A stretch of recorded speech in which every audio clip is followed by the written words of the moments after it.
जय श्री राधे। तो आज आपको हम गीता का फर्स्ट पेज भूमिका में क्या दिया हुआ सुनाते हैं, तो सुनिए। ओम अज्ञान तिमिरांधस्य ज्ञान अंजलास्य कथा चक्षुरुन्मीलितं येन तस्मै श्री गुरुवे नमः। श्री चैतन्य मनो अभीष्टं स्थापितं येन भूतले स्वयं रूपः कदा मह्यम ददाति स्वपदान्तिकम्। यह श्लोक है, इसका अर्थ भी कुछ लिखा हुआ है, आपको हम समझाते हैं। मैं घोर अज्ञान के अंधकार में उत्पन्न हुआ था और मेरी गुरु ने अपने ज्ञान रूपी प्रकाश से मेरी आंखें खोल दी। मैं उन्हें सादर नमस्कार करता हूँ।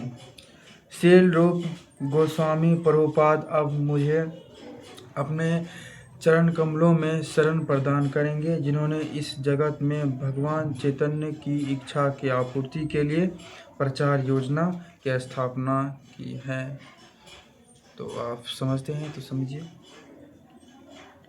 वंदे अहम श्री गुरो श्रीयुत पद कमलम श्री गुरून् वैष्णवाक्ष श्री रूपम साग्रजातम सहगर रघुनाथ अन्वितं तम सजीवं साद्वैतं सावधूतं परिजन संहितं कृष्ण चैतन्य देवं श्री राधा कृष्ण पादान सह गण ललिता श्री विशाखान खा अन्वितामस्य। पढ़ने में कुछ दिक्कतें भी आ रही है, फिर भी आप समझने की कोशिश कीजिएगा। मैं अपने गुरु में चरण कमलों को तथा समस्त वैष्णवों के चरणों को नमस्कार करता हूँ। मैं शील रूप गोस्वामी तथा उनके अग्रज सनातन गोस्वामी एवं साथ ही रघुनाथ भट्ट, गोपाल भट्ट एवं शील जीव गोस्वामी के चरण कमलों को सादर नमस्कार करता हूँ। मैं भगवान श्री कृष्ण चैतन्य तथा भगवान नित्यानंद के साथ साथ अद्वैत आचार्य गदाधर श्रीवास और अन्य पार्षदों को सादर प्रणाम करता हूँ। श्रीमती राधा रानी तथा श्री कृष्ण को ललिता तथा श्री विशाखा सखियों सहित सादर नमस्कार करता हूँ। इसमें सबको नमस्कार कर दिया गया है इसी श्लोक में। हे कृष्ण करुणा सिंधु दीनबंधु जगतपति गोपेश गोपी का कांत राधा कांत नमो अस्तु ते। हे कृष्ण आप दुनिया के साथ तथा सृष्टि के उद्गम हैं। आप गोपियों के स्वामी तथा राधा रानी के प्रेमी हैं। मैं आपको सादर प्रणाम करता हूँ।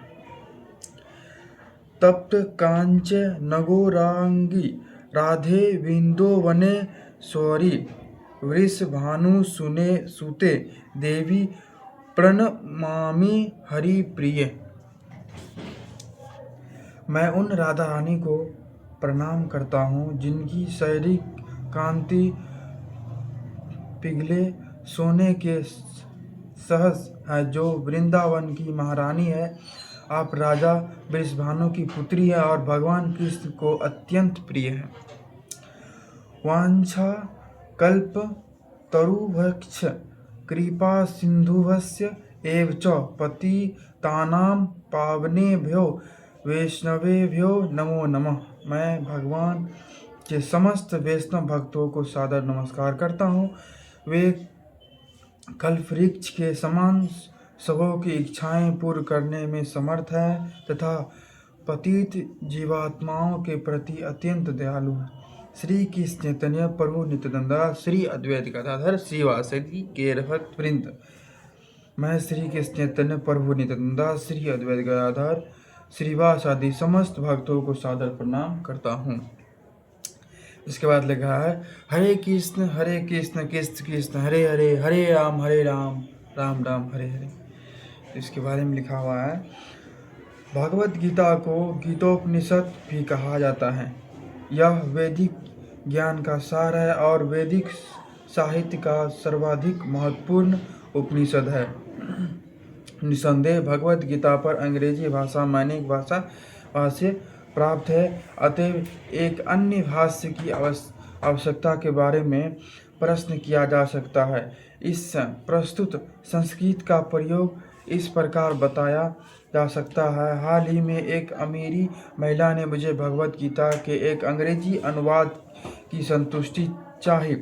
निसंदेह अमेरिका में भगवत गीता के अनेक अंग्रेजी संस्करण उपलब्ध है, लेकिन जहाँ तक मैंने देखा है, केवल अमेरिका ही नहीं अपितु भारत में भी उनमें से कोई पूर्ण रूप से प्रमाणित संस्करण नहीं मिलेगा, क्योंकि लगभग हर एक संस्करण में भाष्यकार ने भगवत गीता यथारूप के मर्म का स्पर्श के बिना अपने मतों को व्यक्त किया है।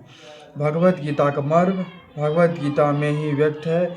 यह इस प्रकार है, यदि हमें किसी औषधि विशेष का सेवन करना हो तो उस पर लिखे निर्देश को पालन करना होता है। हम मनमाने ढंग से या मित्र की सलाह से औषधि नहीं ले सकते। इसका सेवन लिखे हुए निर्देश के अनुसार या चिकित्सक के निर्देशानुसार करना होगा।